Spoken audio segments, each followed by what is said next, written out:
নমস্কার। আমি আজ আবার আপনাদের সামনে মহাভারত পাঠ নিয়ে এসেছি। আশা করি আপনারা শ্রদ্ধার সঙ্গে নিয়মিত আমার এই মহাভারত পাঠ শোনেন, আর অবশ্যই শুনবেন। এটা আমার বিশেষ অনুরোধ, কারণ মহাভারত পাঠ শুনলে সংসারের মঙ্গল হয়। আরও দেখবেন আমরা অনেক কিছু শিক্ষা লাভ করতে পারি। তারপরে এরকম মহাভারত পাঠ যদি নিয়মিত শোনেন, মানসিকভাবে আমাদের মনের খুব উন্নতি হবে। যাই হোক, আপনারা সব ভালো থাকবেন, ভগবান আপনাদের মঙ্গল করুন। আর যদি আপনাদের খুব অসুবিধে না হয়, তাহলে আমার এই চ্যানেলটা সাবস্ক্রাইব করে দেবেন। আজকে আপনাদের জন্য যেটা পড়ব তা হলো সৌগন্ধিক বনে যক্ষ রাক্ষসদের সঙ্গে ভীমের যুদ্ধ এবং যুধিষ্ঠিরাদির সেই স্থানে আগমন, পরে সকলের প্রত্যাবর্তন। বৈশম্পায়ন বললেন, কপিবর শ্রী হনুমান অন্তর্হিত হলে মহাবলী ভীম তাঁর নির্দেশিত পথে গন্ধমাদন পর্বতে আরোহণ করতে লাগলেন। পথে তিনি শ্রী হনুমানের বিশাল দেহ, অলৌকিক শোভা, দশরথ নন্দন ভগবান শ্রীরামের মাহাত্ম্য ও তাঁর প্রভাবের কথা চিন্তা করতে করতে যাচ্ছিলেন। সৌগন্ধিক বনে যাবার সময় তিনি পথের রমণীয় বন ও উপবন দেখলেন এবং বহু রকম পুষ্পিত বৃক্ষে সুশোভিত বিভিন্ন সরোবর এবং নদ নদী দেখতে পেলেন। এইভাবে এগিয়ে গিয়ে তিনি কৈলাস পর্বতের নিকটে কুবেরের রাজভবনের কাছে একটি সরোবরে গিয়ে পৌঁছালেন। সেখানে তিনি প্রাণ ভরে সেই সরোবরের নির্মল জল পান করলেন। মহাত্মা কুবের এই সরোবরে জলক্রীড়া করেন। তার আশেপাশে দেবতা, গন্ধর্ব, অপ্সরা এবং ঋষিগণ বাস করেন। সেই সরোবর এবং সৌগন্ধিক বনকে দেখে ভীম অত্যন্ত প্রসন্ন হলেন। মহারাজ কুবেরের হাজার হাজার ক্রুদ্ধ রাক্ষস নানা প্রকার শস্ত্র ও পরিধেয় সুসজ্জিত হয়ে এই স্থানটি রক্ষণাবেক্ষণ করত। তারা মহাবাহু ভীমের কাছে গিয়ে জিজ্ঞাসা করল, কৃপা করে বলুন আপনি কে? আপনার বেশভূষা মুনিদের মতো হলেও হাতে অস্ত্র রয়েছে। বলুন আপনি কি উদ্দেশ্যে এখানে এসেছেন? ভীম বললেন, হে রাক্ষসগণ, আমি ভীমসেন। আমি ধর্মরাজ যুধিষ্ঠিরের ভ্রাতা, মহারাজ পাণ্ডুর পুত্র। আমরা বর্তমানে বিশালায় অবস্থান করছি। এখান থেকে একটি সুন্দর সৌগন্ধিক পুষ্প উড়ে গিয়ে আমাদের থাকবার স্থানে পড়েছে। সেই দেখে পত্নী দ্রৌপদীর সেই রকম আরও ফুল নেবার ইচ্ছা হয়েছে, তাই আমি এখানে এসেছি। রাক্ষসটা বলল, পুরুষপ্রবর, এই স্থান কুবেরের অত্যন্ত প্রিয় ক্রীড়াস্থল। মরণধর্মী মানুষ এখানে আসতে পারে না। দেবর্ষি, যক্ষ এবং দেবতারাও যক্ষ রাজার অনুমতি নিয়ে এখানে জলপান বা জলবিহার করতে পারেন। আপনি তার অসম্মান করে কিভাবে বলপ্রয়োগে কমল নিতে চাইছেন? আর এরকম অধর্ম করেও আপনি বলছেন যে আপনি ধর্মরাজের ভাই। আপনি মহারাজের অনুমতি নিয়ে আসুন, তাহলে জল পান করতে পারবেন এবং কমলও নিতে পারবেন। না হলে আপনি কমলের দিকে ফিরে তাকাতেও পারবেন না। ভীম বললেন, হে রাক্ষসগণ, রাজারা ভিক্ষে চায় না, সেটাই হলো ক্ষত্রিয় ধর্ম। আমি কোনোভাবেই ক্ষাত্র ধর্ম ত্যাগ করতে পারি না। এই সুরম্য সরোবর পাহাড়ি ঝর্ণার দ্বারা সৃষ্ট, এতে সকলেরই কুবেরের মতোই সমান অধিকার। এই সর্বসাধারণ জিনিসের জন্য কে আবার কার কাছে চাইতে যাবে? ভীম এই বলে তাদের অগ্রাহ্য করে সরোবরে স্নান করতে নামলেন। সব রাক্ষস তখন তাকে বাধা দিয়ে তার উপর ঝাঁপিয়ে পড়ল।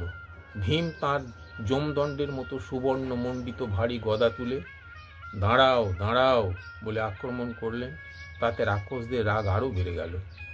তারা চারিদিক থেকে ঘিরে তার উপর বর্ষা, তলোয়ার ইত্যাদি দিয়ে আক্রমণ করল।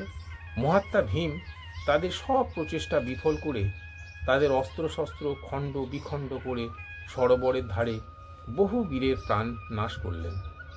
ভীমসেনের আক্রমণে আহত ও হতচেতন হয়ে কিছু রাক্ষস রণাঙ্গন থেকে বিমানে করে কৈলাস পর্বতের চূড়ার উপর চলে গেল।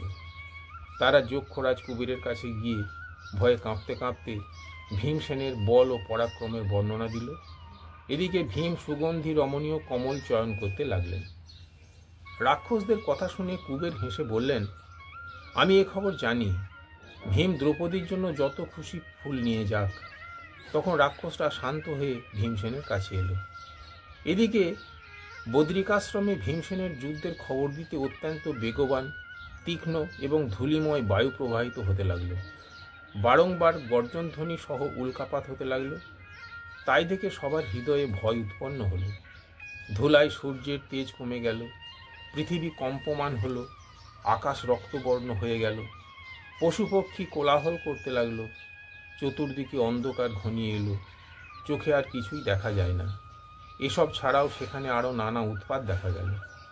এই অদ্ভুত অবস্থা দেখে ধর্মপুত্র যুধিষ্ঠির বললেন, পাঞ্চালী, ভীম কোথায়? মনে হচ্ছে সে ভয়ঙ্কর কিছু একটা করে বসেছে, নয়তো করতে চলেছে, কারণ এই আকস্মাৎ উৎপাত কোনো মহাযুদ্ধের ইঙ্গিত করছে। দ্রৌপদী বললেন, রাজন, বাতাসে উড়ে একটি সুগন্ধি কমল এখানে এসেছিল। সেটি আমি প্রেম ভরে ভীমসেনকে উপহার দিয়ে বলেছিলাম যে আপনি যদি এমন ফুল আরও পান তাহলে তা শীঘ্রই নিয়ে আসুন। মহাবাহু ভীম আমার প্রিয় কাজ করার জন্য সেই কমলের খোঁজে পূর্বোত্তর দিকে গেছেন। দ্রৌপদীর এই কথা জানালে মহারাজ যুধিষ্ঠির নকুল সহদেবকে বললেন, ভীম যেদিকে গেছেন আমাদের সকলকে সেই দিকে যেতে হবে। রাক্ষসরা তো ব্রাহ্মণদের নিয়ে যাবে, আর পুত্র ঘটোৎকচ তুমি দ্রৌপদীকে নিয়ে চলো। দেখো ভীম ব্রহ্মবাদী সিদ্ধ মুনিদের প্রতি যেন কোনো অপরাধ না করে বসে। তার আগেই যদি আমরা তার সাহায্যে সেখানে পৌঁছে যাই তাহলে খুব ভালো হয়। তখন ঘটোৎকচ ইত্যাদি সব রাক্ষসরা যে আজ্ঞা বলে পাণ্ডব ও ব্রাহ্মণদের তুলে মহর্ষি লোমসের সঙ্গে প্রসন্ন চিত্তে রওনা হলেন। কারণ তাঁরা তাঁদের লক্ষ্যস্থান কুবেরের সরোবর চিনতেন। তাঁরা অতি শীঘ্র গিয়ে এক সুন্দর বনে কমলগন্ধে সুবাসিত এক মনোহর সরোবর দেখতে পেলেন।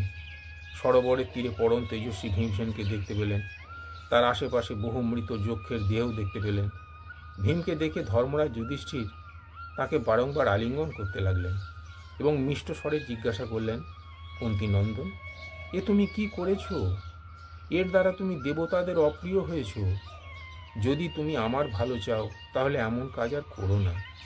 ভীমকে বুঝিয়ে তিনি সুগন্ধি কমল নিয়ে দেবতাদের মতো সেই সরোবরে জলক্রীড়া করতে লাগলেন। এর মধ্যে সেই বাগানের রক্ষক বিশালাকায় যক্ষ রাক্ষস এসে হাজির হল।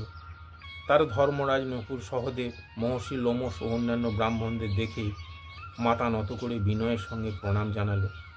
কুবের পাণ্ডবদের আসার খবর পেলেন। তারপর তাঁরা অর্জুনের আসার অপেক্ষায় সেই গন্ধমাদন পর্বতে কিছুদিন বাস করলেন।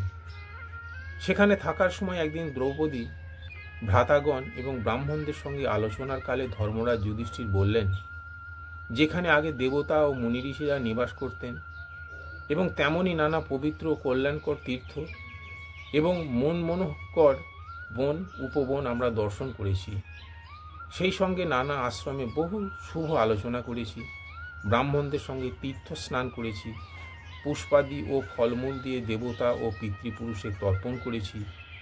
মহর্ষি লোমস আমাদের এইভাবে ক্রমশ সমস্ত তীর্থস্থান দর্শন করিয়েছেন। এখন এই সিদ্ধ সেবিত কুবেরের মন্দিরে আমরা কি করে প্রবেশ করব?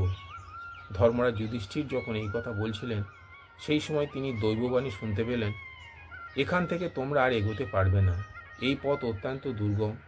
তাই কুবেরের আশ্রম অতিক্রম না করে তোমরা যে রাস্তায় এসেছো সেই পথ ধরে শ্রী নরনারায়ণের স্থান বদ্রিকাশ্রমে ফিরে যাও। সেখান থেকে তোমরা সিদ্ধ চারণ সেবিত বিষপর্বার আশ্রমে যাবে। সেটি অত্যন্ত রমণীয় এবং সিদ্ধাচারণ সেবিত। তারপরে সেগুলি পেরিয়ে তোমরা আর্ষ্টিসেনের আশ্রমে থাকবে। সেখান থেকে এগিয়ে গেলে তোমরা কুবেরের মন্দিরের দর্শন পাবে। তখনই সেখানে দিব্য সুগন্ধি পবিত্র শীতল বায়ু প্রবাহিত হতে লাগল এবং পুষ্পবৃষ্টি আরম্ভ হলো। সেই আশ্চর্য দৈববাণী শুনে রাজা যুধিষ্ঠির মহর্ষি ধৌমের নির্দেশানুসারে সেখান থেকে শ্রী নরনারায়ণের আশ্রমে ফিরে গেলেন। নমস্কার।